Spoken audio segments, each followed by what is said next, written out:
There was also a lawsuit, March 2001, a $50 million lawsuit, Pugh versus Ramsey, which was dismissed in 2002.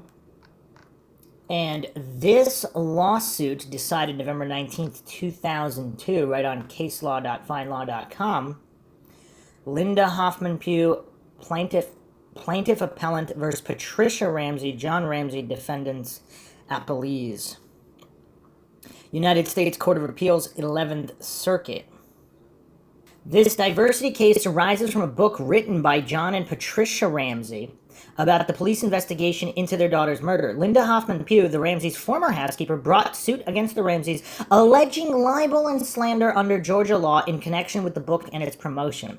The district court granted the Ramseys' motion to dismiss Hoffmann-Pugh's complaint under Federal Rule of Civil Procedure 12b-6 for failure to state a claim upon which relief can be granted. This appeal followed. For the reasons we will discuss, we affirm. The Ramseys' young daughter, JonBenet, was murdered in 1996 in Boulder, Colorado, and the investigation that followed received intense media scrutiny and public attention. In March 2000, the Ramseys published a book about the investigation into their daughter's murder entitled The Death of Innocence, The Untold Story of JonBenet's Murder and How Its Exploitation Compromised the Pursuit of Truth. Thomas Nelson Publishers, 2000. Hoffmann-Pugh's complaint alleges that the Ramseys libeled her, in particular in the following passage from their book describing the Ramseys' interaction with the police after JonBenet was discovered missing but before her body was found in the Ramseys' house. And here it is right here. The police asked Patsy these same questions about who might have been angry or acting strangely, and she begins to think about our cleaning lady. Linda Hoffmann-Pugh had called Patsy a couple of days before Christmas, very distraught and in tears. Linda said her sister, who was also her landlord, was going to evict her if she didn't come up with the past due rent. She asked Patsy if she could borrow $2,500 to cover it.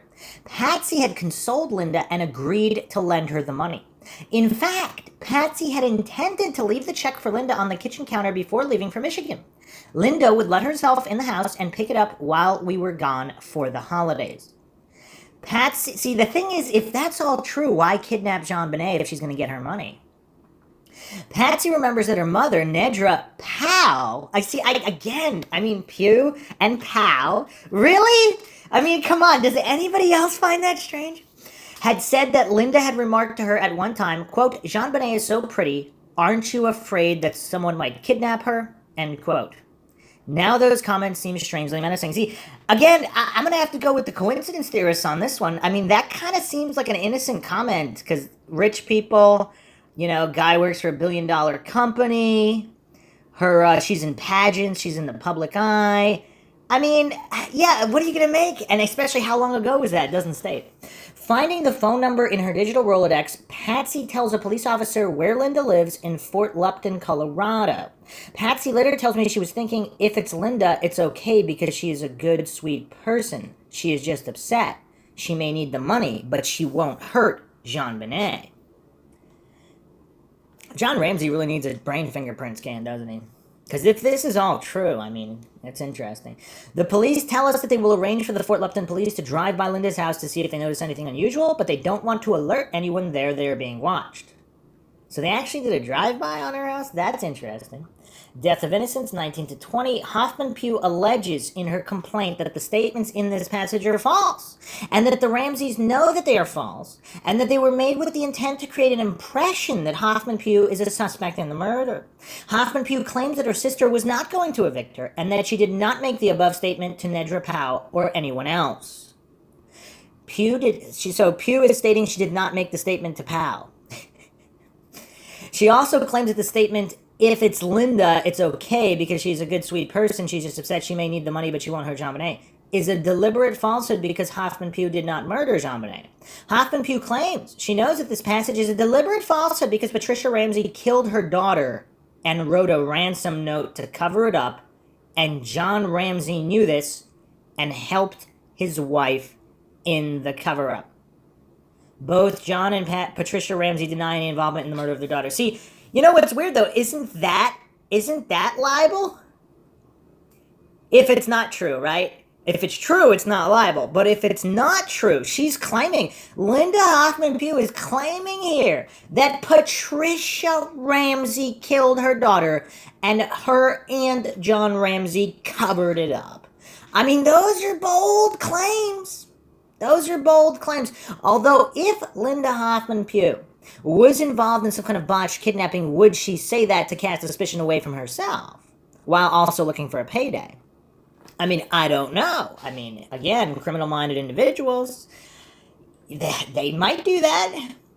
The complaint alleges that the Ramseys repeated the false allegation that Hoffmann-Pugh was a murder suspect in television interviews, promoting their book and in the print media. It identifies no specific statements outside the book, but alleges that the unidentified statements constitute libel and slander per se. The complaint also alleges that as a result of these statements and the book, Hoffmann-Pugh has been the subject of heightened, unwelcome, and unflattering media scrutiny and has been exposed to hatred, contempt, and ridicule in her small community. The Ramseys moved to dismiss the complaint for failure to state a claim. The district court concluded that because Hoffmann-Pugh did not identify in her complaint or in her response to the Ramseys' motion to dismiss any specific offending oral statements that the Ramseys made to the media, her claims based upon statements outside the book had been abandoned. The district court then granted the Ramseys' motion to dismiss because the passage from the book that Hoffmann-Pugh relied upon for her libel claim was non-defamatory as a matter of law, or alternatively because the statements in the passage were non-actionable statements of opinion. Hoffmann-Pugh appeals the district court's judgment insofar as it concerns the passage of the book, but does not contest the ruling that she abandoned her claims involving statements made outside the books. Okay, and then there's more legal mumbo-jumbo here, but basically, it also mentions that because the Ramseys also mentioned many other suspects, and Hoffmann-Pugh's name appears only once in the book regarding to specific suspect's ID, etc., etc. So that's basically the description of the court case that was dismissed. So, and she was looking for $50 million. Now, of course, if she had won some kind of settlement, obviously it wouldn't have been 50 mil, so that it's obviously inflated so that, settle for 1 or 2 mil, it looks kind of good, whatever. But, yeah, that was dismissed. So, interesting.